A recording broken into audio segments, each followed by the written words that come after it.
name and your shop and your location, that would be great. I'm Justin Pate, and I own the Rap Institute, and I am located everywhere because I'm online. I'm Jen Carney with Carbon Wraps in Orlando, Florida, also the founder of Women of Wraps. Kevin Kemp, PG NOLA in New Orleans. Kristen Scribner with WrapStar Pro in Sacramento, California. Mike Zick with Mike Zick Installations in Arlington, Texas. Dallas Fowler with Digital Effects Wraps, Louisville, Kentucky. Matt Richard, Digital Effects Wraps, Louisville, Kentucky. Chad Parrish, Graffiti Wraps, Muskegon, Michigan. Jim Miller, Miller Decals, Atlanta, Georgia. Jody Frigo, Elevate Design Group, Phoenix, Arizona. Jamie Mulliken, I got Rap Artist and School of Rap in Nashville, Tennessee. All right, Justin, we'll go ahead and start with you, but then after that, I'm just going to randomly pick names and go down a list that I have secretly put here. Justin, you had to deal with a lot of cancellations in 2020. How did you deal with all of that, and how did you succeed? Just crying for hours. Yeah, I mean, Corona was weird, especially for me, because a lot of you know that I travel a lot. So I had 45 workshops scheduled for 2020, and I ended up doing 2, which was pretty crazy.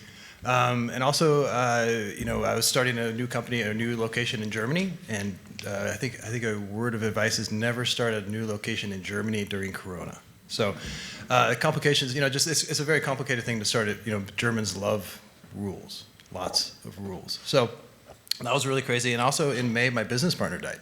So my business partner for the Rap Institute, you know, basically talked to the guy every day for 6 years.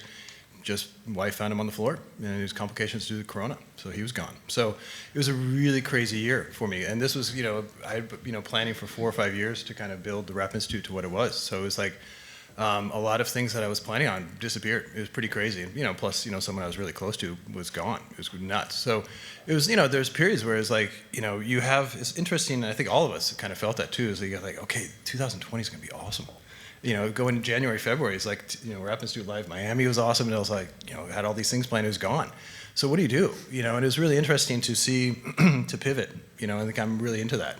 And just to kind of find that place where you're like, okay, what do we do now? You know, it's like, you know, because basically my whole career is like kind of reinventing, you know, I'm kind of, you know, just testing stuff out. Like, no one's ever started an online platform, so everything's kind of new. So at that point, you kind of realize you know, you just trust your gut and do your stuff. And it's like, it was a good thing. I don't know how many of you played sports. And I remember, you know, in my last game in college, I had 3 broken ribs, and I had just separated my shoulder 2 days before the game. And I was, you know, going against another All-American cornerback, and we had been, you know, kind of vying each other all year. And so I was like, great, I can't lift my arm, and I got 3 broken ribs. What do I do?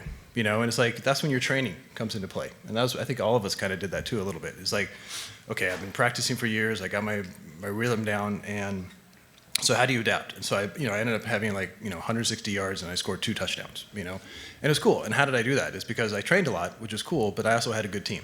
And I think what this year taught me a lot is to rely on those around me who supported me over the years. You know, I think with Avery Dennison, they really went out of their way to try to make the workshops happen. From Abby to Destiny, I became closer to Chad, I became closer to John, which was awesome, learned a lot, which was really cool.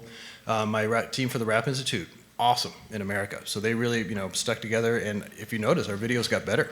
So in a way, Corona was good for me because we just kept steady. You know, I kept on doing the business in Germany, kept on doing this stuff, and now Reiner in Germany, Reiner, if you ever noticed the video from Reiner, that guy is, he's like the Rain Man of film, it's crazy.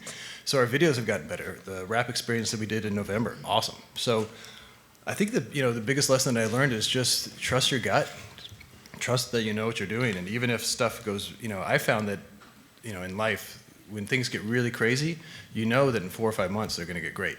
You know, we've all found that when things, the worst times are actually leading to the best times. So I didn't panic at the end of the day. I just kind of went steady and straightforward. And God, what a great industry to be in, to be honest with you. I think all of us in March or April were like, God, this is going to be crazy. And I think a lot of us had our best years, which is really crazy. So I don't know. So basically, I just have confidence in yourself. That should just about cover it. Good night, everyone. Matt, my next question is for you. Corporate training like you guys were doing can be kind of fickle. Where did you guys turn when that dried up over the pandemic? Well, as Justin says, we weren't definitely not doing 45 training sessions, but Roland wanted to stop doing training, for 2020. So Dallas and I thought to ourselves, let's bring it back into our shop, which we normally do, which is called Inside the Wrap Shop. Allows these new students to come in and kind of feel the vibe of being in a wrap shop during, a normal work day. So in the beginning too, every month is loosened up. So, our first class that we had, I believe Avery came in and did training, right, Dallas? Where we weren't training, used our facility, but half our staff didn't even want to come into work that week. They were like hiding, which was a double-edged sword. It's kind of like, hey, we still have to work. We've been working through this entire pandemic. So, face mask, hand sanitizer, you name it. And but as we've gone on, we're on our third class. It's been good. It's been filled up. I was talking to Justin last night. You all know in this room, some of you all sitting in these chairs in front of us have been slammed and busy. There is pent-up spending. There's pent-up frustration. There's pent-up just wanting to go out and do stuff, right? I think now people are, instead of getting the quesadilla, they're getting the steak, right? They're going out and spending more money. They're going out and they're wanting training. So luckily for us, we've been able to move a little bit and bring that wrap shop inside of our facility since Roland doesn't want to do any traveling right now. So hopefully we're setting the foundation for 2022. I don't know about you guys, but I still feel like my foot's stuck in 2020 and we're in 2021. But I think the light switch is turned on. I think people are really hungry to get back out there. I don't know about you guys, but just sitting here and looking at everybody's faces, giving people some hugs. I gave Ruggs a hug yesterday. It was the most awkward hug I've given in 15 months, maybe because I haven't hugged anybody else besides my family outside of my shop. So I'm just excited to be here. Dallas and I are excited just to keep this training going. And I think moving forward, we're going to keep doing this. I think we're going to have to start traveling again. Louisville, Kentucky is a pretty cool city, so if you haven't been there, please come. But I don't know how many people are going to be hopping on a plane from the West Coast coming to Louisville or the Northeast area. So, but we're just trying to make sure that we're bringing everything in-house. And we've made the class a little bit smaller. I think before we had 16, 20 people in the class. We've been actually keeping that smaller and doing 10 people in our business and marketing class, 10 people in our design class, and 10 to 12 in our hands-on, just to get a little more hands-on, a little more attention to detail. People feel like they're getting their money's worth, but I think from now on, we're going to keep it at our shop for the time being. Jim, my next question is for you. How important was your business pipeline during the last year and a half to ensure that your shop continued to be successful? It's, I had the advantage of being in business so long, so I had a lot of long-standing relationships. But I think one of the things that really helped us is, we did have had a lot of vehicles and stuff that were in line to be done, and it kept us going for a few months. And then the one thing that really hurt us a lot was we lost a lot of the big events, which a lot of people know we do like big Super Bowl events and things, and that made it tough on us. So we had to kind of redirect and rely on some of our customers for color change and things that were still going, color change, window tint, and we diversified a little bit and worked with the guys that we're normally working with.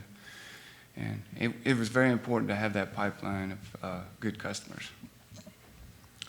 Jen, my next question is for you. During the last year, you took this opportunity to become a certified 3M trainer. How important was that for you to do? Well, I think that one of the upsides of COVID is that we all had to be innovative and think outside the box. Fortunately for us in color change, it hasn't dried up. I know the commercial side has, but color change, people are sitting at home looking at their cars and houses and thinking, what can I do to my car? So that part was fine. But I think being able to be a part of molding someone new is a pretty great honor. And then 3M also recently came out with their own vehicle color change classes, which is right up our alley. And they're also doing Cosmo Pro, and I was asked to do some videos online, and that was really cool. For me, creating quality installers is our main goal. Being able to have a newbie and teach them something new, just even how to pull knifeless is pretty cool. And then people who are seasoned might learn something new. I still remember going to Justin's class and the trainings that I had there, and I hear his voice in my head sometimes on, okay, let me do this, let me pull here. So training's super, super important. And to be able to be a part of that in a time like this where so many people are intrigued by our industry. I mean, you've seen TikTok videos of people wrapping wheels and doing all kinds of crazy things on TikTok, and it's just becoming so much bigger than, and it's going to continue to get bigger, and being able to mold people, it's a pretty incredible experience and opportunity. Okay. Kristen, my next question is for you. You do it all. You print, production, installation, owner, operator, everything. How do you set your shop apart by yourself? So I also consider, like, as a job title, is we're brand marketing specialists for fleet wraps. And so what I mean by that is that you have to make sure, like, you're consistent from vehicle to vehicle for a client, and that they're all the same, and that color consistency is on point. So with being able to do it all myself, I do have installers now, but I do all the design, print, production. I know, like, my quality control is really good. It's going out the door really good. That's what really sets me out from my competitors in my area. The other biggest thing is communication. Communication is key. If you can express to your clients what's going down from the start of the project, during, and then after, you're not going to run into any problems. They're going to come back wanting you because you made them feel comfortable. You gave them all the information that they need to know. So like color changes and stuff like that, I tell them straight up, where's the seam going to be on a bumper? So you set the expectation, and they understand what's going to go down. So when the car's done, they don't go, well, what's that? So if you set the level of communication in the beginning, there's no questions in the end. So that's how I set my level with other competitors in my area. All right, Chad, my next question is for you. You're located up in a pretty remote area there. Tell me how you dealt with the pandemic, both business-wise and, mentally. Yeah, it was it was one of those, like you said, I'm in a pretty remote spot, so I went from being a subcontractor installer, since 2006 to Justin adapted me into the Avery Dennison program, I think 5 years ago. So, yeah, just when training stopped, man, it was pretty devastating just for the fact that, one, it's, for all of us as trainers, I mean, we enjoy it so much. It's heartbreaking when something's ripped away like that. You start to wonder, you take things for granted a little bit. But then at the same time, you look at, well, shoot, what am I going to do now? So I was very fortunate in the aspect that my PPF program, or not program, but customer base, I relied heavily on them. I kind of swiveled, kind of like Jim did, and I was very fortunate. There was a lot of work in that aspect for me. So, just as, an installer, it's super important just to make sure that you're very versatile. And, I invested a lot in myself, outside of just being an installer, of working with the different films. And even if you get into some of the Dynoc films and the architectural films and the window films. So that allowed me kind of to branch off a little bit from that when the training was down. So, but yeah, it was definitely a swivel, and we did a lot of barbecuing, and I don't know if a lot of you guys know, I have 7 Traegers, so it keeps me pretty busy in that aspect. But yeah, just invest in yourself, and just, it's, and get trained on as many things as you can, and learn as much as you can, so that way you can swivel when the time comes and is needed. So. All right, Mully, my question is for you next. Everybody, I think, has seen some of your work on country music tour buses. How did you pivot when the tours dried up? For 3 weeks, we were literally devastated, and my shop manager came to me and asked me, like, man, what's going on? And basically, it forced me to realize that all these years of hard work, I had created a really cool job and not a business. So we didn't even have a shop phone. So at that point, I called and had a phone installed in the shop, and I called Google and claimed my business on Google to get a drop pin on the map so people could locate us. And We actually printed a banner on the one roll of banner material we have, and we hung a big banner on front of the shop that said we do wall murals, floor graphics, and banners. So we open to the public, basically. And it's been a blessing and a curse because now we have foot traffic. You know, we have we're a full functioning wrap shop now, but now that tours are gearing back up, there's a lot of jobs in the shop that we can't get out, and they're real simple jobs. We wind up spending more time on small jobs than we would, you know, if we had the bus in the shop. So basically, I started a business, you know. I had to reinvent myself, pretty much. All right, Kevin, my next question is for you. Not all loss deals with COVID. You had to deal with other things on top of a pandemic. So talk a little bit about that and what keeps you going. I just don't want to fail. I don't want to fail my parents. I don't know. I've been in 17 years, and it's like I work a lot, and everybody tells me I don't need to work that much, but I work a lot, and I do that because I don't know. I just don't want to fail. I don't want what I've built for all these years to go away. I never would have thought I would have been here. This is like the biggest honor for me. Like 8 years ago, Justin failed me at an Avery class, and but at the airport on the way back, he bought me a beer and we had some lunch, and we just talked about stuff, and he just the biggest motivator. It's like a mentor, and for me to be sitting right next to him now,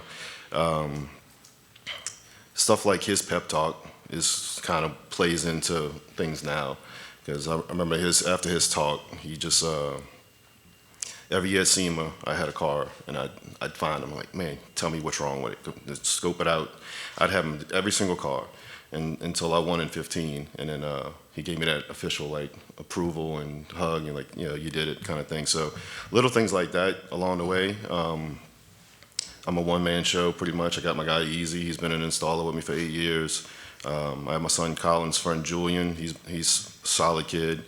If not for them two, I can honestly say it'd be a lot different, but Easy stepped up when I needed him. I missed like the first month, maybe 5 weeks. I didn't touch a car unless I was moving it out my way, and just dealing with paperwork and whatnot. But I know I had every client has been very understanding, which if they weren't, you know, they can go somewhere else. I really don't care. But it's been trying, because my mom ran half the business and she did all the back end stuff. So I'm learning all of that myself on top of designing, production, you know, install, dealing with clients. But, you know, bump in the road. You know, it's life. I can't, you know, I can sit and cry every day about it, but I still got to wake up the next morning and do something. So I don't want to fail me. I don't want to fail my guys. I want them to be able to pay their bills. And I mean, we're booked, like, I'm booked into September, and I've actually had to stop taking design jobs since the day she died. My mom died just because I can't keep up, and people are willing to wait. People throwing deposits at me. I'm like, I don't even want your deposit. Let me catch up on dozens of designs, and you know, it's been 3.5 months, and still people just they're waiting. So I kind of see it as I did something right to. You know, somebody waited 3.5 months, and they're willing to wait 3.5 more just for me to do the car, you know, whether it's just design or wrap or whatever. So little things like that, and then having friends with most of the people in this room, you know, calling and checking on me and hanging out with everybody, and yeah, stuff like that really keeps me going. So. All right, my next question for Mike down on the end there. You're an independent contractor. Do you feel like you were a little insulated from some of the problems over the last year or so compared to larger shops? I think I kind of was. With me, I just had to worry about myself. So I'm not bringing a crew into a shop. I don't have a shop. I'm completely mobile. So wherever I went, I kind of just made sure I was by myself, or, you know, insulated enough to where the guys at that shop didn't feel awkward or uncomfortable with me coming in and doing work at that location and stuff. So it did help out. But then again, you know, it had its moments where it was like, crap, I got to figure out what I'm going to do today, you know, because something canceled out or somebody's not producing something. So you start relying, like what the guys are saying, you swivel a little bit. So I relied on my 30 plus years in the sign and graphics business to shoot. I was putting up stud mounted letters. I'm like, I've done them, don't like them, did that in my past life, but you know, hey, I got to keep going. Or if I had a down day, my brother's in remodeling and custom cabinets. There was days where I was going helping him ripping out bathrooms and stuff just to keep going, because I knew if I sat still, I'd go nuts. So I just had to keep moving and just try and make sure that, you know, I had something going on every day. So. All right, Jody, my next question is for you, and I think this is gets everybody at least one before we move forward. You've got a lot of experience in this industry, and you've done a lot of consulting, print, templates, design, things of that nature. Where do you believe most wrap shops that do fail, what particular area do they fail in?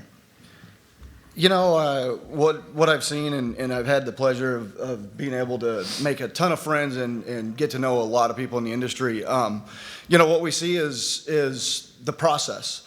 You know, where you start out as maybe an individual installer, and then you get a printer, and then you get a designer. It really is the process of how your shop operates. Starting from the sales, going to design, to production, to install. You know, when you're a one-man show, you do everything. Then when you start adding other pieces to it, you start adding another person. And then the next thing you know, you add another person. And unfortunately, what happens is you end up forgetting about the process. So what we see quite a bit is, you know, a written process kind of gets forgotten. And then you're doing jobs, but you're not doing them the same way or doing them consistent. So what I've seen quite a few different shops is just the inconsistency in a process of doing the same job the same way every time, or making sure that the employees are doing the same thing, you know, every time, to make sure you got a consistent workflow and have a consistent product coming out the back door. So with COVID coming in, you know, everybody slowed down. We had a lot of conversations, workflow, you know, process. You know, we're doing things that we've never done before.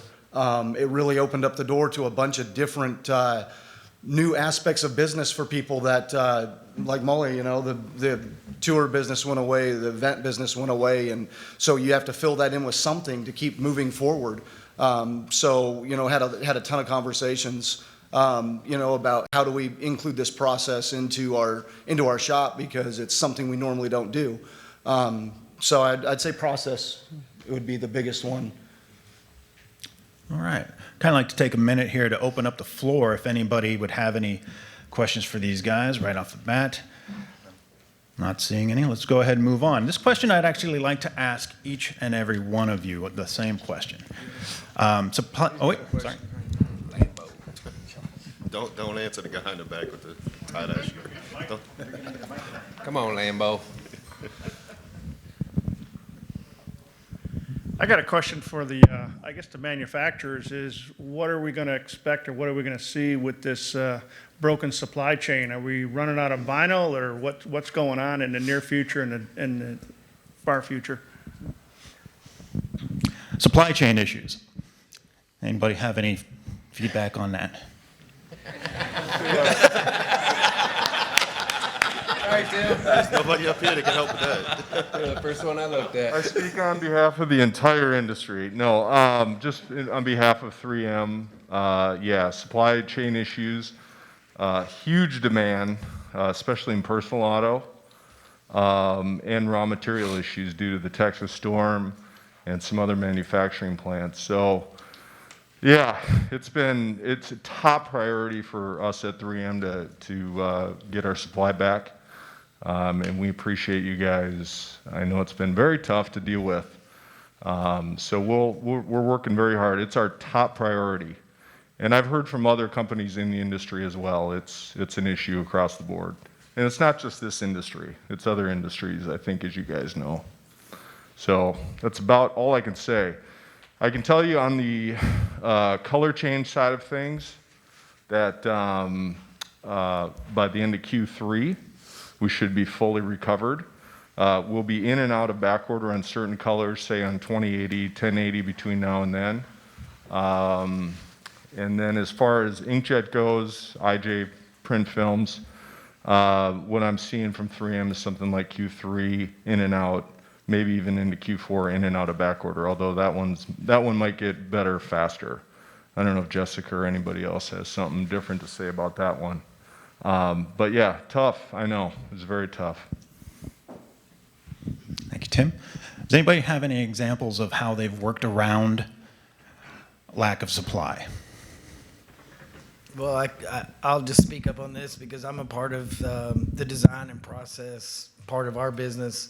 And I think probably the smartest thing that you can do is really, I mean, it just happened to us the other day. We, sold a color change. Mikey goes to order it, and then now here we are. We see that the material is not going to be there in time, or it's on back order.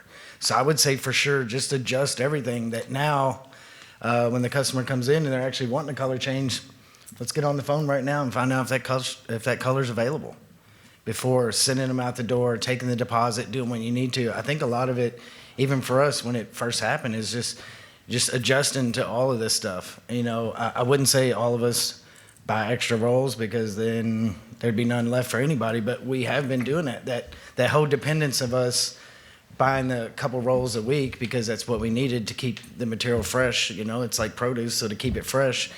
But, for us, and we started quite some time ago, we were buying it by the pallet because we knew, we were running over to, the distributor, once a week, and we thought, okay, just like anything else, why don't we get some extra? But I would say definitely just adjust. We know right now just trying to buy some carbon fiber for kids' hood, it's not there, it's not available. So it's knowing these things and making sure your entire team knows it, knowing your sales staff knows it. So I don't know if you have anything on it, but. Well, we should all know when we couldn't get toilet paper, a large roll of vehicle wrap film was going to be a little bit difficult to get, right?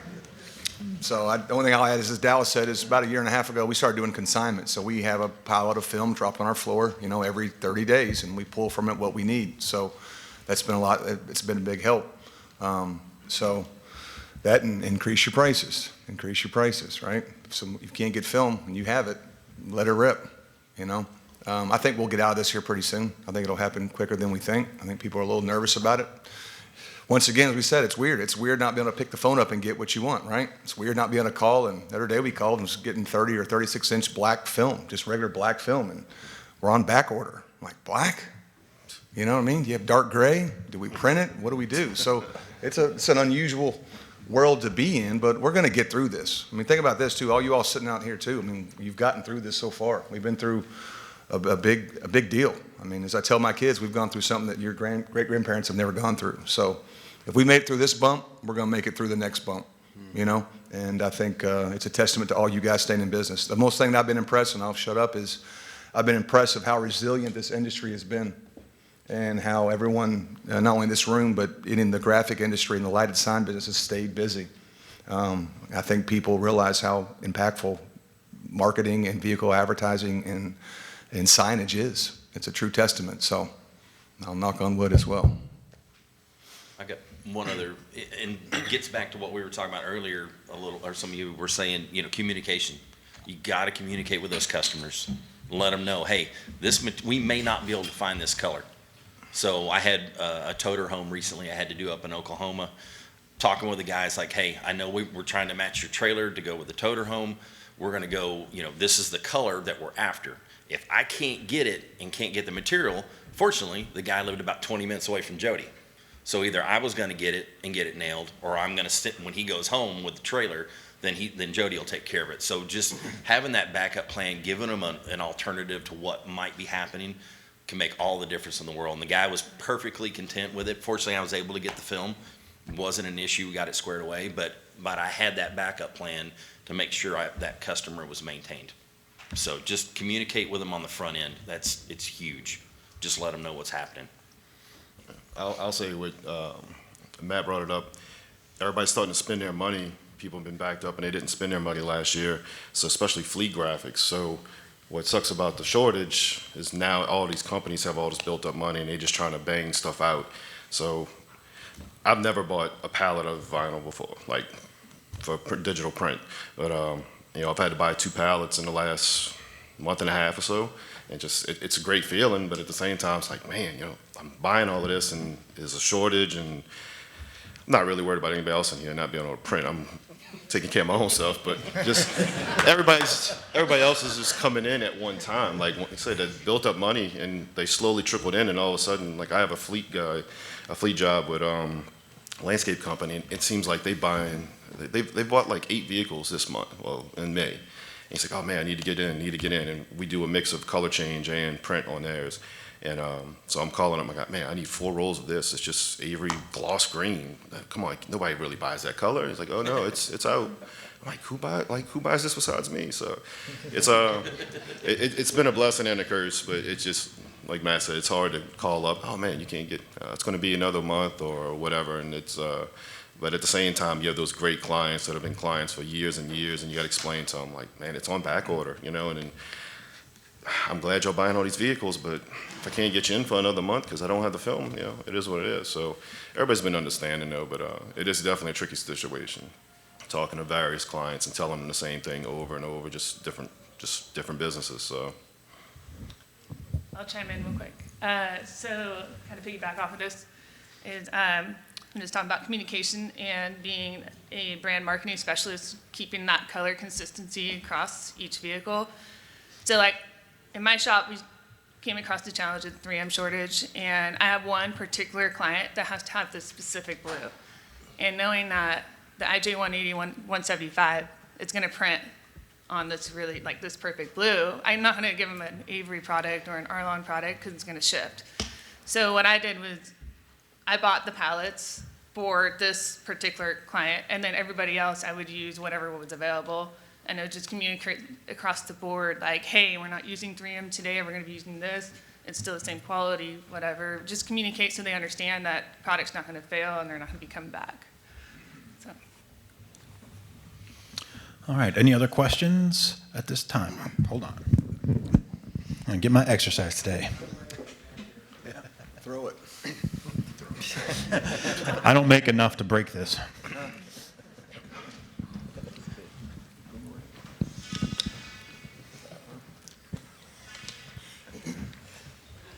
Walking that far. My name's Jay Moan. I'm with House Graphics out of Indy, and the question I have is, I've had to take a strategy change related to the potential of loss over lack of vinyl. In my mind, I thought it entailed just do a price increase just to cover our cash flow, and I didn't know what the thought was with other shops right now on pricing.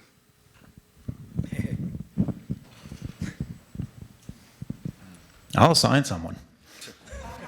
I haven't gone up on prices just because of a shortage. I mean, I've gone up on prices in 21 just in general, but not because of a shortage. So.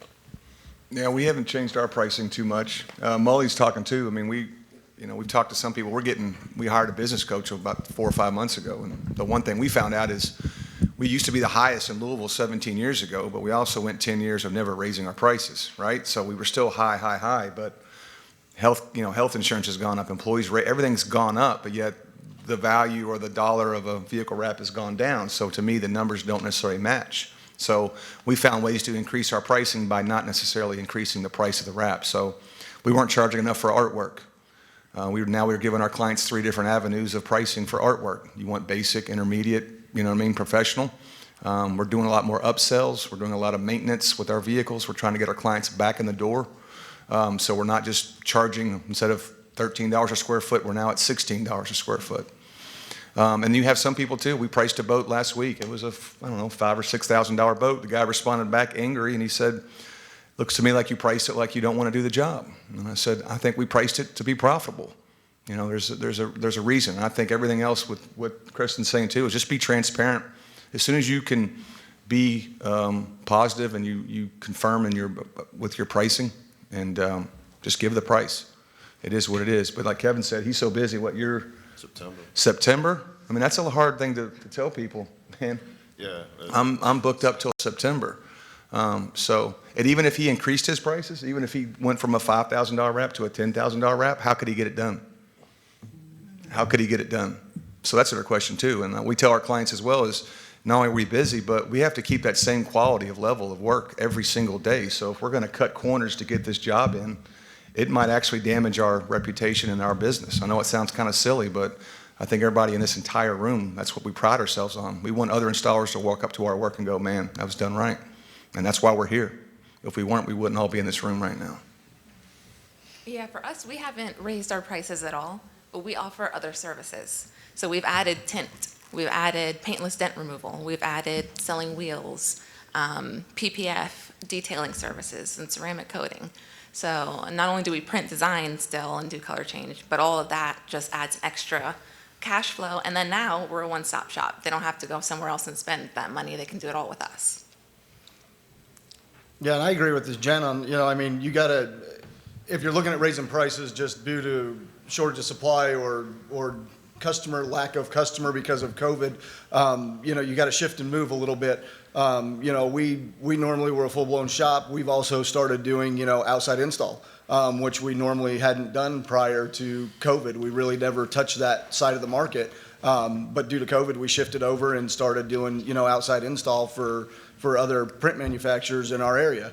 So I think taking a look at it, raising pricing, or taking a look at different offerings can help maybe absorb that profit to get where you're looking to get your profit center to. I mean, if I could say too, I mean, we just launched a workshop in Europe. It's a 3-day workshop with an additional 4th day open, but the first 2 days are focused on color change, and the 3rd day is focused entirely on upsells.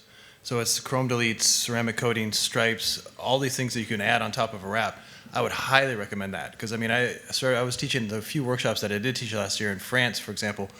I added up the hours of how long it takes to do a color change wrap, for example, with two employees. And at the end of the day, your profit is like this. And then all of a sudden you add ceramic coating, and your profit goes like this, but your labor hours only go up an hour.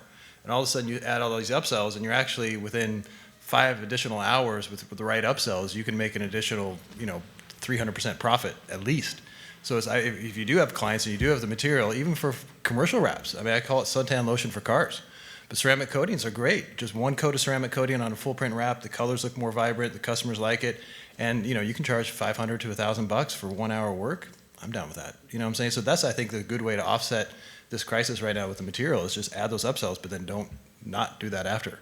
You know what I'm saying? Upsells for me are the way you drive a BMW and Mercedes versus a Honda, for sure. All right, any other questions at this point? Okay, we'll move on. Justin, coming right back to you. You've dealt with travel restrictions for a while now. How do you see it adjusting right now, and when do you think it'll fully open up? I mean, it's interesting being in Amsterdam during this pandemic, because Europe got it right at the beginning, and they got it wrong right now, and America got it wrong at the beginning, and they got it right now. So I could come to America, and I was just traveling. I was in Salt Lake City, and I traveled here, and it was like, I've never seen the airports busier in my life. It was crazy. For me, it's back to normal here. I didn't see any difference. You go to Europe, and it's like, it was wild. I really didn't stop traveling that much in the pandemic, because I was going to Munich a lot, and I was traveling and stuff. It was surreal. There's times where I'd be in the Munich airport, and it was a huge airport, and I walked through 2 terminals, and I was the only person. Literally, I'm talking no staff, no nothing. I'm just the only person in the terminal. It was awesome. Because there's no lines. There's 2 people on the plane. It was crazy. Is it back to normal? It feels like America is pretty back to normal. In Europe, it's still pretty far. Europe is still masked and still full of restrictions, and not everything's open. So, I don't know. I think it's actually, I don't know if that's the whole debate, which is really interesting. Maybe it's a side note, but it's everything was virtual, and now everyone wants in person.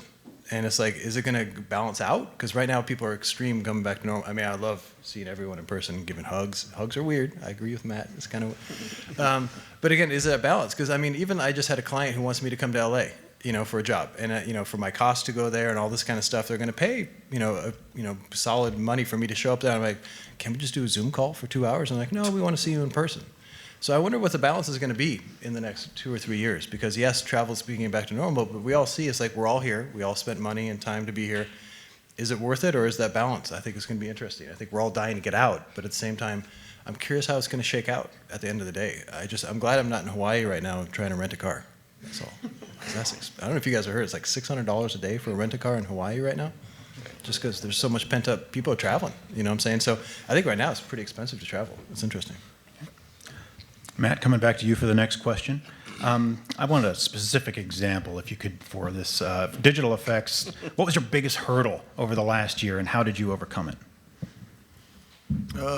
Biggest hurdle. I think our biggest hurdle was to wake up and realize that we're not going to lose our business. I think when the pandemic hit, Dallas and I met, and we were trying to figure out how we were going to get to work. And everybody goes, what do you mean? So we didn't realize, how many of you all realized when you were essential? Remember that? Are you essential? Are you allowed to work? And I'm thinking, we make gigantic stickers, so we're going to drive at midnight the back roads to our shop and work from midnight to 7 a.m. and then sneak back home. I mean, I don't know what we were thinking, but we thought the government was after us. I mean, we're walking around in hazmat suits. We look like Back to the Future. We've all got the hoods over. We're spraying keys down with alcohol. We've got rubber gloves. We went through probably $800 worth of latex gloves. I mean, we're just all walking around. No clients allowed in the building. I think our biggest hurdle was we woke up and said, you know what? Same thing you said. We've been doing this for 17 years. We can only control what we can control, but by God, we're not going to let a virus take our business out. So whatever we got to do to make sure it's going to happen, we're going to do. And I think from that too, we reformatted our entire business. We looked at our procedures, as you said too. I mean, we didn't have a procedure of what to do when you walk into the door. Who has that? You turn the lights on. Is the toilet paper filled? Are the voicemails empty? Seriously. I mean, simple things like that. If you don't have everything lined in order, nothing's going to work correctly. You can have all the meetings that you want to have, but if things aren't written down precisely and your team, not your employees, but your team is aware of it, it's amazing. You'll see significant changes. So I just think regrouping our team, reformatting, retooling things, and that's been our biggest hurdle, but it's been successful so far. All right, Jim, coming back to you for this question. We've been doing this for years, and I think I need to make you a promise that I think I'm done with the jokes about the cave wraps and jokes about how your first vehicle wrap said Oregon or bust. So next year, nothing like that. However, this year, I would like to ask you how you motivate yourself now compared to when you very first began your career. When I first started my career, it was all about something that we all say. We're doing what we love to do. You know, I love the gratification of making something ugly look better.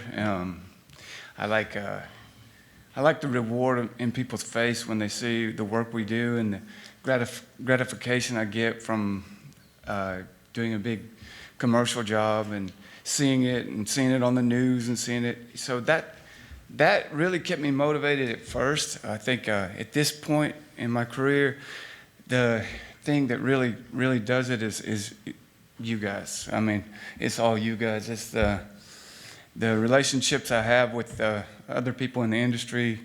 I don't ever be without that. So it keeps me going. I don't ever quit this.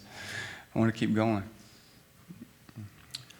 All right, Jen, coming to you for this next question. You're a founding member of Women of Rap. Facebook, I believe, is where you find that. Yeah, Facebook Okay. and Instagram. Just making sure. What kind of support did you offer its members during this pandemic? Well, just that, support. We are all going through the same thing. And unless you talk to each other, you're not going to know that someone else is in the same boat that you are.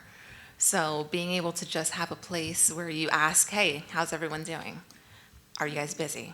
Are you okay? Are you sick? I mean, we talked about, some people had people that were sick. Some people were super busy, like Kristen was still super, super busy during that time. And other people were like, I need to work. Do you guys have any jobs that you can come hire me? So just being a respite, being a place where you can vent, where you can ask for advice, where you can sell jobs, get jobs, just being there for each other. We've also done, obviously this is the first time we're meeting and it's nice, I see a lot of Women of Rap ladies here, but we've done video chats. So we do quarterly video chats and that's nice just to see faces every now and then. And then I tried to also boost and expose women on our Instagram, and hopefully that can generate some sort of business or attention for them as well. So whatever I can do, I'm just here to listen and do whatever I can to help support the ladies of the industry. Okay. Kristen, Jen just mentioned that you were busy during COVID. As the owner, operator, single mom, how did you deal with the increase in business?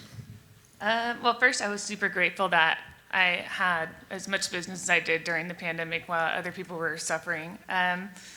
So the best thing that I did was basically make sure that I work 9 to 5, work stops at 5 so I can be a mom to my son on the days I had him, and then focus with him on his schooling. Because not only was I all of this, I was also a school teacher at the same time for his online stuff, and that was a nightmare.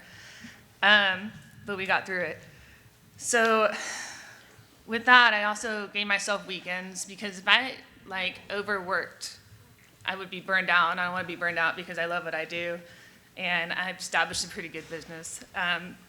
So basically, I just took it one day at a time, found some installers that were beginners, so then I'm training my installers to make sure that they're, good quality installers. And the ones that I can find, they're not that great. They have bad habits. So that was a frustration during the pandemic. But basically, I just worked hard. I gave myself my time. I was a mom to my son.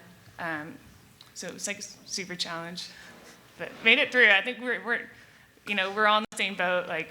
I'm not the only one, so. All right, Dallas, I think I skipped you on the first time, did I? It's okay. That was totally on purpose.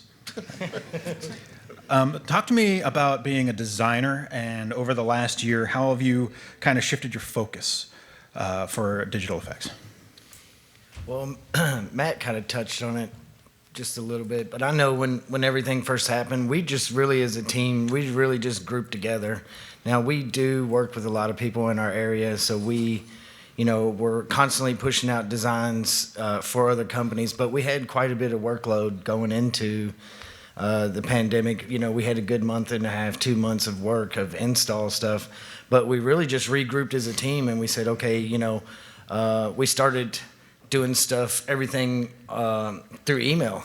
So I think the tough part that became is when everything started to kind of loosen back up and people started to want to come back in the shop and want to do these sit-in design sessions. We're like, no, we don't have to do that anymore, because we've already adjusted to this new format where, hey, let's get your stuff. We can get all the information we need for your vehicle, and we can actually design it. And now get so much further in the process without even having to, do in-person designs. I know as it gets closer, usually for us, part of our process, is, hey, we've went back and forth with the design so much. Now that we're really close, I'll have you come in and maybe just spend 15, 20 minutes. Let's do these last-minute tweaks. I'll show you your print samples, and then we can get you on the schedule. So the tough part is that we've adjusted, and actually we kind of liked doing that, design through the email part. So it has gotten a little more comfortable, but we've actually just streamlined and really looked at, we've worked with the sales team and the design team and said, okay, now when we start doing these designs, the toughest part for us, is, paying for the copyrighted images. How much time are we actually spending?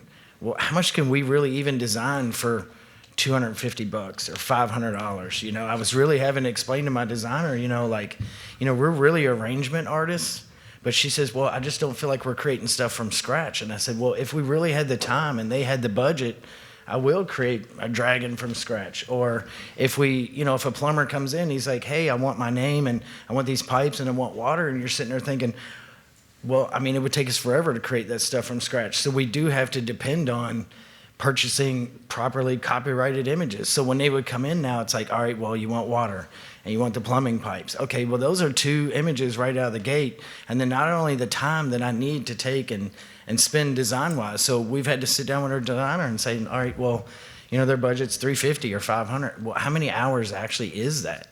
And not only that, leave some on the tail end, because when we actually send the design out, it's going to come back and we're still going to have to make changes.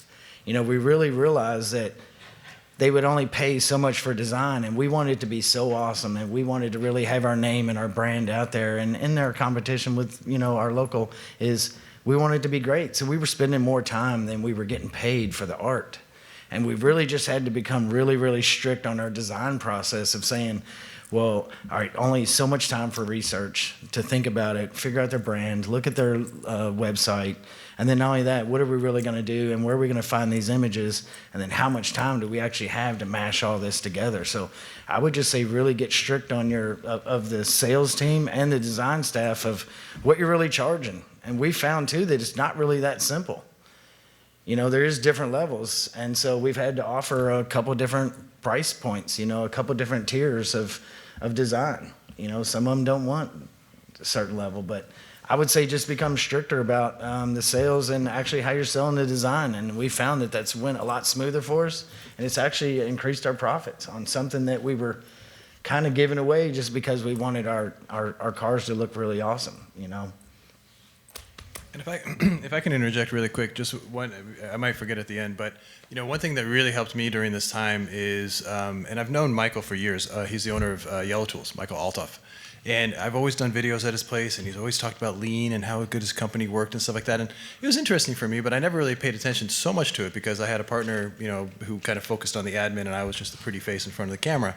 And so what I had to do this year is I had to learn that. So oddly enough, I spent a lot of time at Michael's house, spent the night at his house a lot, and, you know, just late nights hanging out and drinking a glass. And, you know, I really kind of started to get into his process. And so the one highly recommended advice I'd give is get his book. Like, he just came out with a book about 3 weeks ago, and it's about lean. So he's really into the Japanese, you know, process of just really streamlining. It comes from Toyota. But I mean, they run their shop now where I haven't seen, out of all the companies I've seen in the, you know, Corona pandemic and how people have succeeded and come out of it, Yellow Tools is amazing. Like, if you ever get a chance to visit that facility, I mean, there's no drawers, everything is open. If you need a drawer, you don't need it, all that kind of stuff. Everything, they save 2 seconds every day in whatever they do.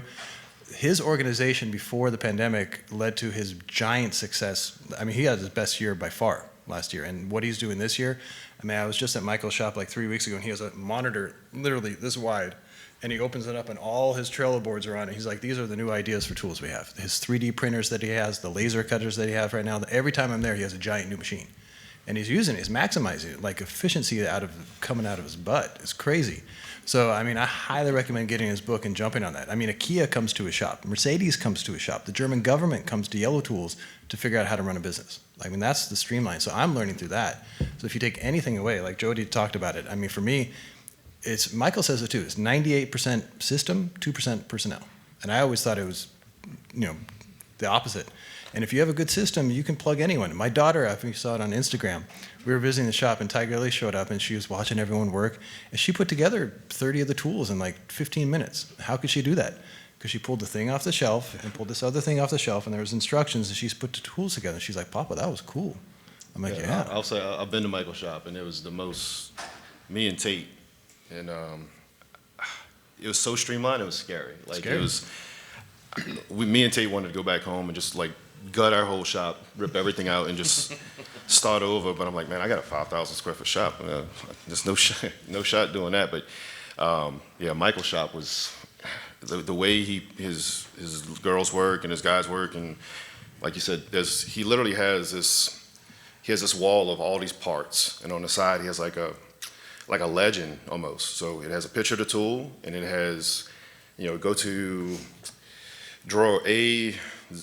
You know, A4 or whatever, you go A4 and you pull it out, it's another tool, it's the one, it's built, and then it's all the individual pieces, and it has each tool that's in it. Like, if it's a screwdriver or it's a flathead, Phillips, whatever, he has that in each drawer. And you only take that drawer out, you build that tool, and you put it back. And so, and this lady doesn't use this lady's screwdriver, or like even the brooms, like in the mops, like he has color-coded sections of his shop. And this, just being streamlined like that, it was insane. And I think there was a guy that was in a wheelchair at the time running his injection pressing machine. And he built ramps for this guy, and this guy's in a wheelchair, and he can go up and like hit a button, and this whole shelf comes down and loads it. And I'm like, dude, this guy's the most productive guy he's got at his shop. And yeah, that was pretty crazy. So that streamline. If y'all read Mike's book, Mike's a great guy. If you ever have a chance to meet him, he's an awesome guy. Hey, Ruggs, is Yellow Tools a sponsor? No? Milk for free situation? All right. No, they wanted to be here, but couldn't do COVID. So. Gotcha. All right. Speaking of self-promotion, Chad, could you do me a favor and remind everyone who hasn't been to show for a couple of years why it's important to come to shows like WrapsCon and get some face time and get some in-person training? It's a great question, you know, and I don't know who mentioned it. I think Jim did a little bit, and you know, the biggest thing for me, I guess, is the family. You know, it's changed so much, and you know, you see all the faces in here, and you know, no matter who you are or whatever, I mean, you ask the question to whoever in this room, I mean, everyone's going to give you a great answer, and you know, it didn't seem to be that way, and you know, I don't, you know, for me, I wouldn't be sitting up here if I didn't go to a show. You know, it's, you know, I came to a show, I think it was in 2015, that was the first show. 2015 was actually my first training. It was just something I didn't think I needed.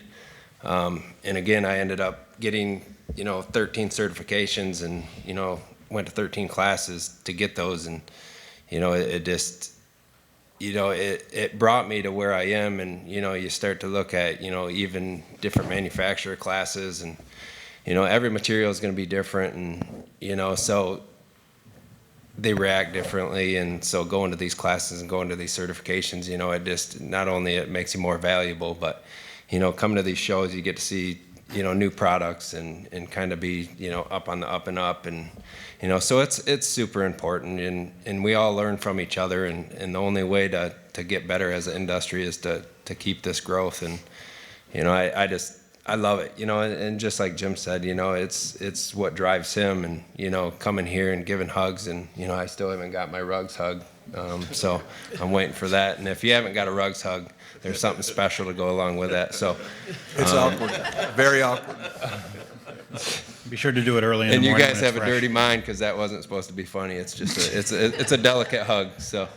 But no, it's super important, and everyone in this room, you know, I think will say the same thing, and, you know, keep going to these shows, keep going to trainings, make yourself better and make your team better, and, you know, we all get better as a team, so. All right. Molly, next question's for you down there. You mentioned in your first response that you had to pretty much open up to the public. Can you kind of tell me about that experience and the challenges that you faced, and maybe even your biggest hurdle? I mean, I kind of covered that the first time. That was our biggest hurdle, was getting work in the door. I mean, that was prior to the PPP loan, and I had an in-depth conversation with my wife, because with me, getting employees is very difficult. So I didn't want to lose the guys I had. So after discussing this with my wife, we decided that we could float everybody for about 45 days with what cash we had and what we had in the business savings. So we just had a team meeting, and I just told everyone, you know, don't worry about losing. Everyone was losing their jobs at this point and getting furloughed or whatever. And I just told everybody we're looking at 45 days. So that's when we hung the banner and just started. I mean, we were doing some silly stuff. But I think the first job after 3 weeks of no work was, I had a high school friend that sent me a message asking if I could do graduation, because none of the kids could graduate. So she was asking if I could do graduation signs, and I said sure, and I quoted it and gave her a good deal. And my manager, when he started printing the signs, he's like, "What are we putting these on?" I'm like, "I don't know. We don't even have substrate in our shop. I mean, we're a wrap shop." So by the time we bought Coroplast, I wound up paying for all those kids' signs for all their yards. So Congratulations. but it all worked out in the end. But just grinding and just keeping at it and doing small jobs and just staying afloat. I mean, that was our hurdle. Was I wanted to keep the doors open, you know. Okay. Next question is coming from Ruggs. Thanks, Matt. Long-time listener, first-time caller. I'm going to ask kind of an unpopular question, but it's about retention. Because I know how many trainers we got on the board here. How many of you have shops? How many of you have employees? How many of you run the risk of overtraining your employees to the point that they become competition? Ready to walk out the door and open their own, shop or throw out their own shingle. The question is, I guess, kind of a philosophical, what do you do to retain your employees, to keep them happy? It can't all just be about money. It can't all be about training. Sometimes training may be a little too easy. Sorry, 3M, if I step on toes there. But I want to know what you guys are doing basically to give some advice to the people sitting out here. How do you retain your people? How do you keep them happy? What are other ways other than just the almighty dollar to keep them understanding that being a part of a shop is a pretty damn good thing that insulates you, that keeps them fat and happy and fed and work coming? Because it is scary. You walk that tightrope every day. You're just waiting for that one guy to say, sorry, I'm going out on my own. What do you do to keep yourself insulated? Wraps industry had a labor shortage before it was cool. Well, I don't mind chiming in on this because this is pretty current for us right now. You know, we have had a business coach now for about 6 weeks. I think the first thing that helped us was looking at ourselves and realizing that some of the issues started with us. But I think as we became better and we grouped our team together and we all created goals, I think the thing that keeps because a lot of, as of right now, there's 8, but I would say almost 10 now employees. We've added 2 new people. We've added a 19-year-old from high school. We've done a lot of things as far as just making sure the culture of our company is good. Finding out and just becoming more personal. And obviously, some of our installers have been with us 6, 8, 10 years.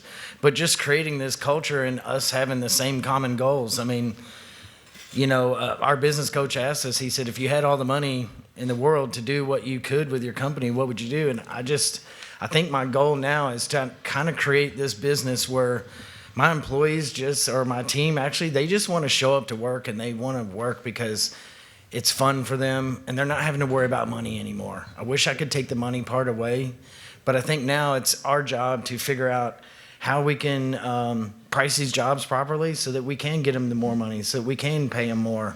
But I think a lot of it is sitting down with each one of them and figuring out what their end goals are. I mean, not everybody's going to stay forever, but creating the goals that I know I wanted and then finding out what Matt's goals were, putting those 2 together, and then now doing it with our team. We do have a comfortable environment. I don't know how else it is, but with our newest hire, we sat down with him and said, look, you're 19, you got your whole life in front of you. I doubt you're going to stay, but we have to protect ourselves as a company. So we just recently said, look, we've got this wrap class coming up. You're more than happy to take it. If you want to pay for it, you're welcome to do that. And when the time comes, if you need to go, you can go.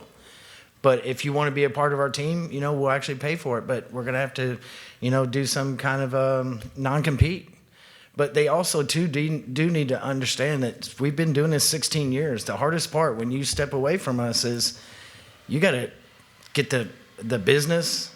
You got to have insurance. There's just so much stuff that comes into it. I think it becomes way more difficult than they can imagine because we all go through it. Installer in the back, he sees and he's like, well, I'm doing all these cars for them and they're making all this money, and that's not really true. And so Matt's really taught me and taught our employees, our team about it. That's becoming transparent. Like, although this job's $5,500 or $3,500, that's not actually what we're making on it.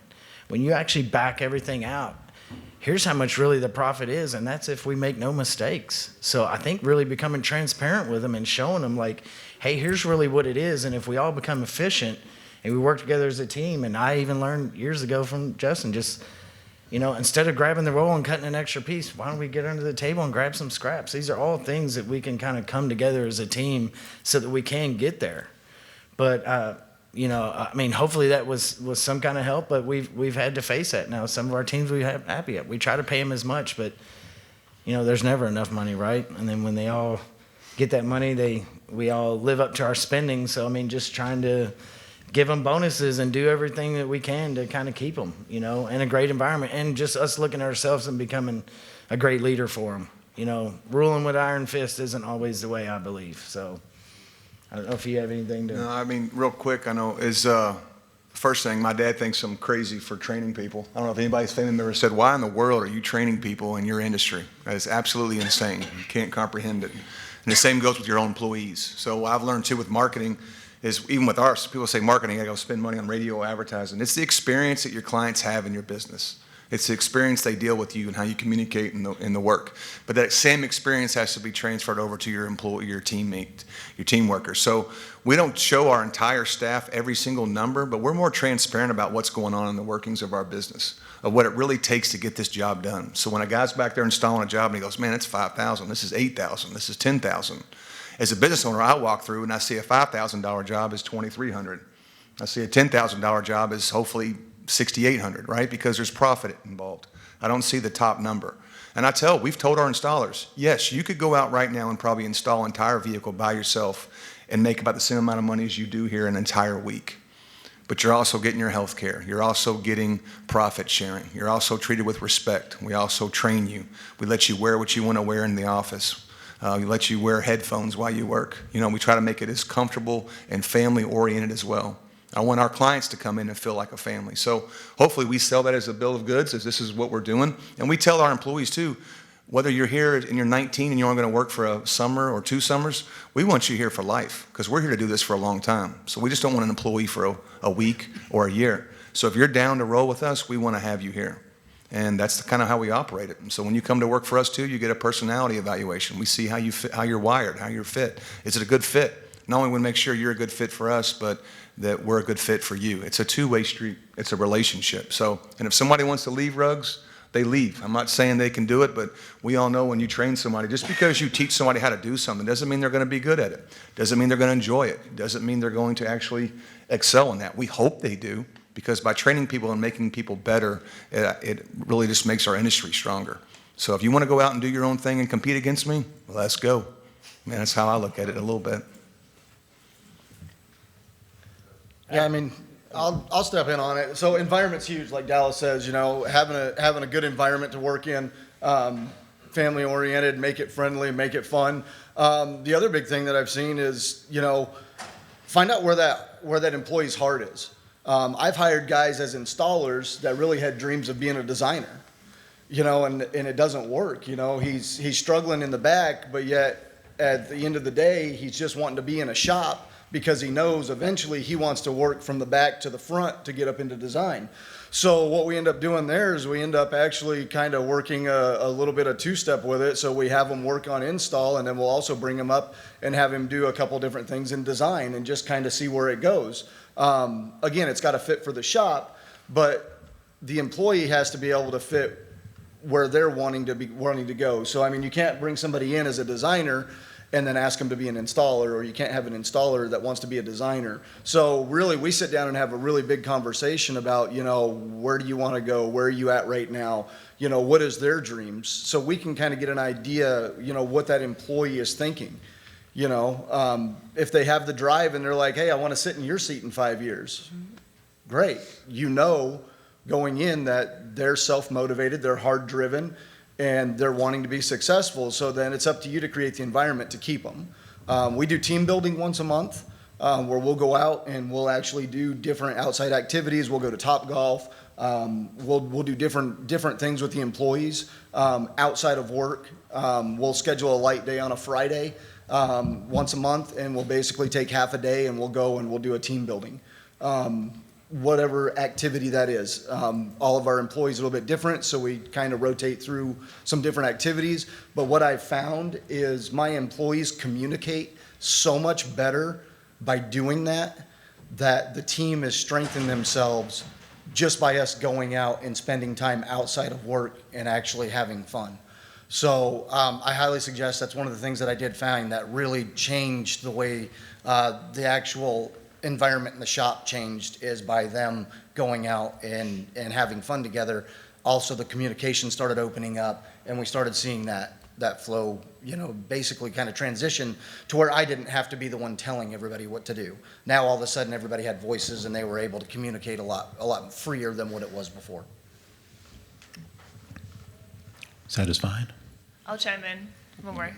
So I like to let my installers have a voice. sometimes, like, if they're on the experience side, I would ask them, like, so let's talk about a challenging part on a commercial van. How are you going to wrap these channels? What is your technique?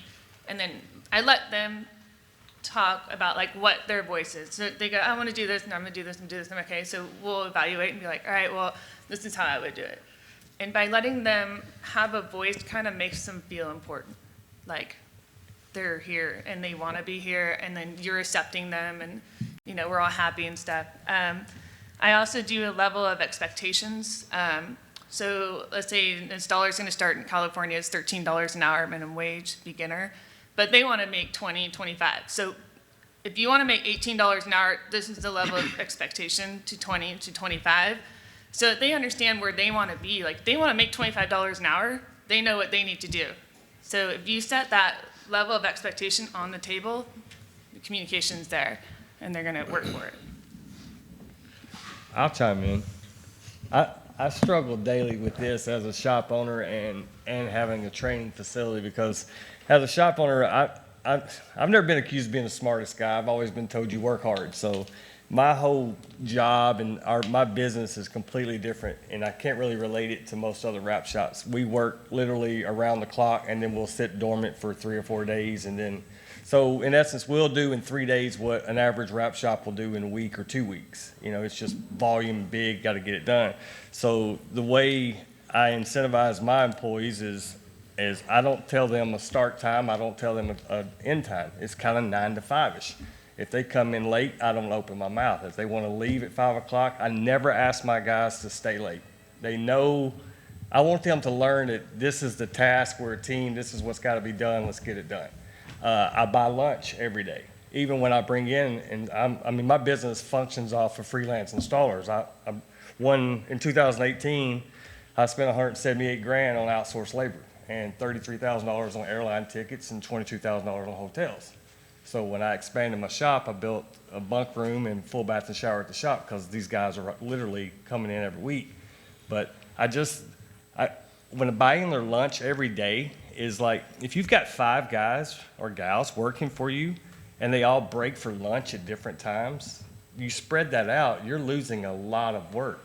I can spend $50 and buy everyone's lunch and have it Ubered, and everybody will literally break for 15 minutes and eat and go right back to work. And everybody's together. So I argue with my wife on this all the time. She goes, you can't do that, we can't expense it. Well, I don't care about expensing. I care about getting that 5 hours worth of labor in 1 hour, you know? And then so then it goes back to the training. Like, I feel like I struggle with it. I love training, I love the facility, but I also feel like I'm contributing to my own demise, because as a shop owner, I struggle for full-time help. It's the hardest thing dealing with, and I'm not a businessman, I'm a worker. I just want to work, and I want everybody to have fun working with me. But as a trainer, you enjoy the light bulb moment in teaching someone a craft, but at the same time, you're teaching someone to be a business owner, and that's not my strength. So I can teach them how to install all day long, but they're taking the test, they're going out, and now they're competing with me, yes, but they don't see it the same way I see it. They don't have the grind mentality. They don't realize all the, like what Matt was saying, all the expenses that come along with it. And if you really break it down, most freelance guys that are independent guys, excluding Mike, he's a veteran, but you can break down the amount of hours they work. If they're grinders, individual grinders, you can break that down. It's basically $18 to $22 an hour with expenses and travel time. I think I did this with Tim Norman one time. I broke his whole year down for him, and he just looked at me like, oh, you know? So I struggle with that daily. I love training, but I don't know how we do this. In 2009, when the 3M Preferred was introduced, Jody was a big part of that, there was a need for an individual certification at that time, but it's 11 years. 11 years, all we've done in 11 years is create an industry of entrepreneurs, a guy in a truck, a guy in a helper, you know, that's basically where we're at. So I think there needs to be some sort of industry focus to kind of get the guys back to get some experience, get them back in the shops.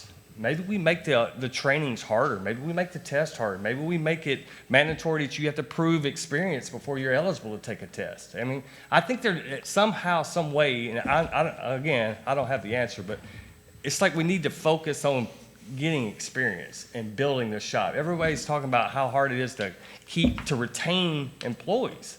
Maybe that's how we do it. As an industry, we all come together and push it back. Because everyone I have talked to is struggling for help right now. And everyone is overwhelmed with work. All right, I'll open up for any questions on the floor, if there's any right now.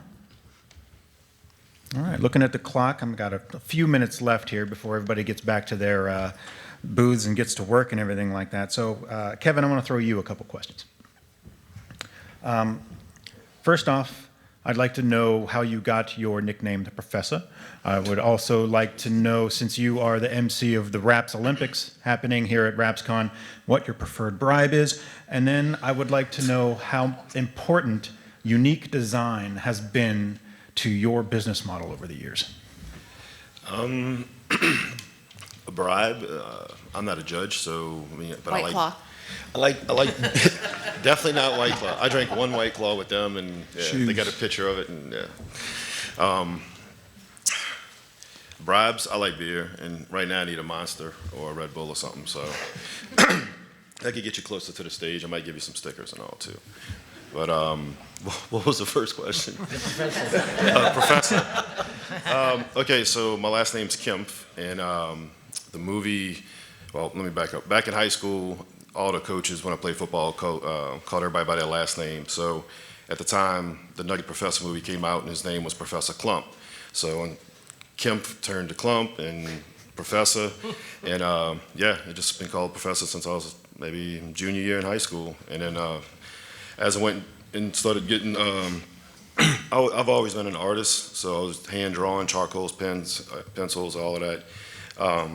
When it was time to, when I went to college and they said, well, if you come up with your own business, what would it be? And I'm just like, well, everybody knows me as Professor, so I'm Professor Graphics, and that's what it started. And that's what actually PG NOLA means. It's Professor Graphics, New Orleans, Louisiana. And as far as design, I don't think I did anything, I won't say I did anything specific to separate myself from anybody else, or I don't know, I just did my style of design, and it just picked up and it ran, and I'm not gonna lie to y'all, it's getting harder and harder to kind of one-up myself or top myself, and the client doesn't see that, but you know, I delivered the McLaren and that Lamborghini this week, or last week, and been a client for like 6 years, but the next client's gonna be like, oh look, I want you to do this, and I want it better than that. And every client sees the previous job and wants better, and it, you know, I might give them something that might be better, but in my mind it might not be, but they don't see that internal struggle for me, because I'm the designer, I'm the printer, I'm the installer, and I make templates of like entire cars, and people, I did it when I was at Jen and Steve's shop. I made a template of an R8, and I remember posting it on Instagram, and nobody knew what it was, but like, who does that? And that's just me with the creative thing. But yeah, I mean, I have clients coming from Houston, from Florida, and they just want that one of, that's kind of, it's been like a hashtag now when I do the job. People will say, you know, one of one, and it's a challenge. You know, it's a good thing because I've created my own niche and have my own style, and but I'm trying to evolve too. Like I love Glarb, Ryan with Glarb. He does some awesome stuff. Skeppel. There's a bunch of great designers out there, and I see what they're doing. And you know, I mess with Ryan all the time. I'm like, man, I'm sure you could teach me stuff in Photoshop. And he's like, oh no way, man, you've been doing this. I'm like, no, man. It's amazing if you sit with another artist that does just a whole different style and just watch what they use. I don't use a Wacom tablet. I don't use everything's Illustrator, Photoshop, and hand stuff. So I'm just trying to grow. Like Justin always said, never stop learning, and same thing with design.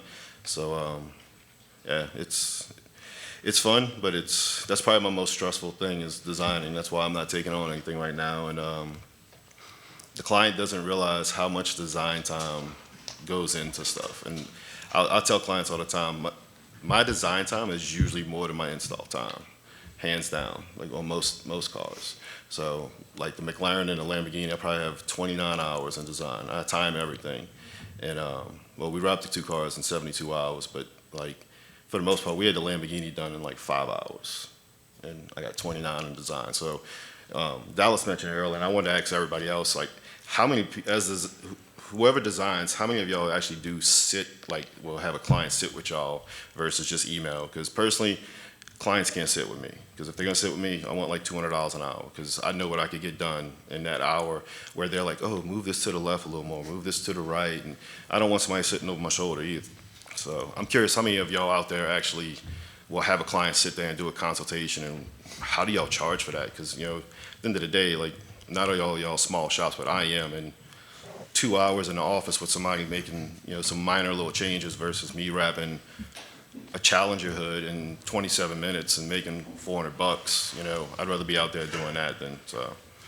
But how many of y'all do sit down consultations? Don't do it. Huh? Don't do it? Yeah. Anybody does sit down consultations for design? Nobody? We try to start adding to it. That's, Awesome. I wrote an article a while ago, The Power of No, right? You learn how to say no to a certain customer, right? Just because you realize there's not enough money, profit. And then one of my business advisors that I talk to a lot, he goes, don't ever use the word no. Let the client say no. So say, do you do design consultation, Ken? Nope. You know, you say, yeah, for $500 an hour. And you give them that option. You say, if you want to pay $500 an hour, I'll sit here with you and we'll do some design work. Well, that's crazy. Well, that's just the number. And then they say no. So I get your point. There's nothing worse than having a client sit over your shoulder and design. So that's a whole other topic. But I've had one client, you know, put a number on it and let them say no. We've done that, and then the client says yes. Yeah, well, So then we have to cap it, like, okay, it's 1 hour, and then we have to, you know, then you want us to focus on your job when your car's here, and we have other cars here that we need to focus on, so you get an hour for that. yeah, I've had one client in the last few years that was adamant. I kept, you know, he did the email proofs, and before he wanted to see color samples and blah, blah, blah. And of course he wanted to match, I did a big 41-foot fountain center console boat. I mean, $700,000 boat, and he wanted a color match to the certain blue in his interior, and he had like 5 different blues. I'm like, it's not possible, man. Like, this is a print, this is not metallic paint, and blah, blah, blah. And he's like, well, can I come sit down and do stuff with you? And I said, $200 an hour, and he didn't budge. Like, he's, okay, cool. He sat there one day for 5 hours. And I'm like, man, it was getting to the point where my guys are coming in, like, oh, man, we finished this job, and what we're gonna do now? I'm like, dude, you need to leave, man. Like, it's, you know, and I'm honest. I'm like, man, I need to get back to work. I understand you. He's like, well, I'm paying you. And he actually gave me a tip. He did it twice. And one time it was a couple hours. One time it was 5 hours. And I kept trying to explain to him, I'm designing this 41-foot boat, and it's like 1/20th the scale. And I do a ton of boats. So I have templates made and all. And he's like, man, I need you to move this little spike, like 2 clicks to the right. And then, you know, I'm like, man, you realize that's going to be like 7 inches this way and, you know, 5 inches. He's like, oh, really? I'm like, dude, and clients don't understand the whole template thing and scaling it down. But yeah, he was the first one in years that I've thrown the number out, and ever since then, I don't even give somebody an option. I'm like, I just don't do it. You know, it's not really worth it. You know, time is money, and design time, man. It can eat up your day really quick. All right, I got a few more minutes here. I want to ask a couple of quick ones. Jody, I'm going to come to you for the next one. What 3 things should every shop think about before expanding? Is that a loaded question? Totally. No, I'm just kidding. So, no, when you're looking at expanding out, you know, there's 3 things that if you're looking at getting into something new, whether you're getting a flatbed printer, whether you're getting, you know, a new process coming into the shop, obviously you got to sit back and take a look at financials, right? You got to take a look at the numbers. You're bringing in a new piece of equipment. You're bringing in a new employee. What are you bringing in that's going to cost you before you get that process up and going or get that new product up and going? Where are you going to put it? Is the shop big enough? Do you have to expand onto the shop? Where are you going to put that? Most of the time, it's something that you guys are seeing come in the door and you're like, hey, we can do that. But you haven't thought about what you really need to do that project. You know, what piece of equipment is going to make it go faster? Where are we going to put that piece of equipment? And then how does that fall into your workflow? So if you guys are looking at things, especially with COVID, and you guys are looking at, you know, different options, even the window tint, you know, that type of stuff, you may have the cutter already, but do you have the shelf space for the film? Where does that happen in your install bay? How does that work with your sales process? How does that work with the flow of the shop?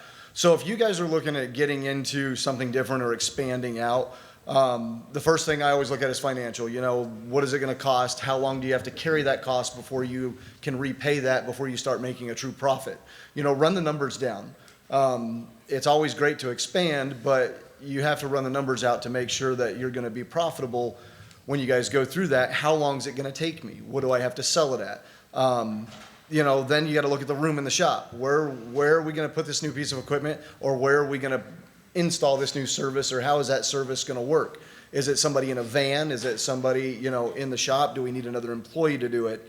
Last but not least, it goes back to, I guess my preaching for the day is process. Where does that fit into your shop for process?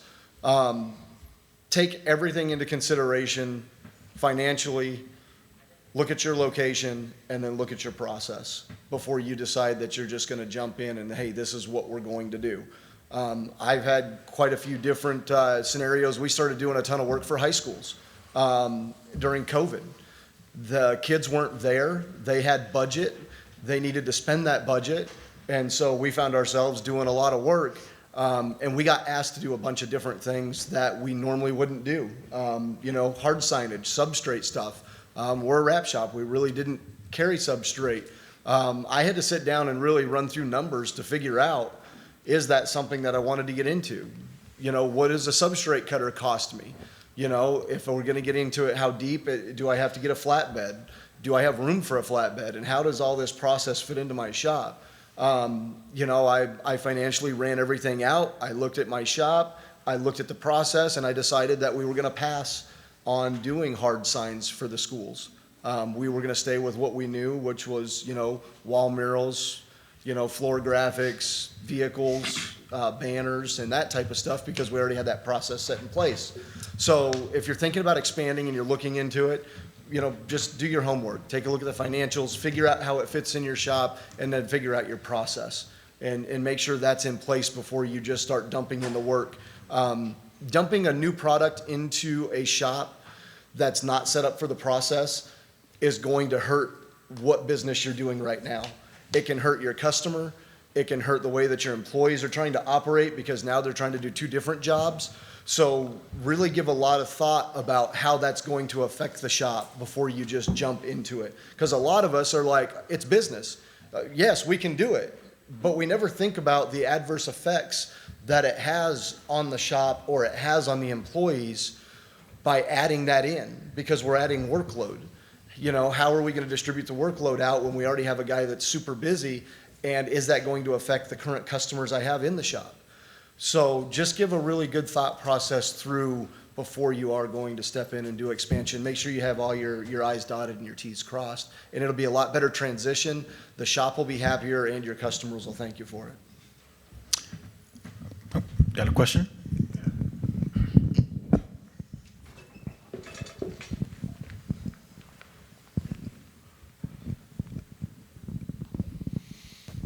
Kind of in relation to what you're talking about, but let's take it a step back. How did you guys start your first business? I mean, when you're becoming and learning to becoming an installer, and you consider how much a rent costs on utilities to start your first shop, how did you make that transition into getting your first shop and to afford that? How many cars did you need to do in a month to afford that shop? I mean, how do you get started? I started by working for another shop. Exactly what I'm trying to get back to. So that's where I earned my stripes. Then when I went out on my own, I was a graphic designer first and foremost. So that was the easy transition. I was working out of my basement designing wraps for wrap shops all over the country.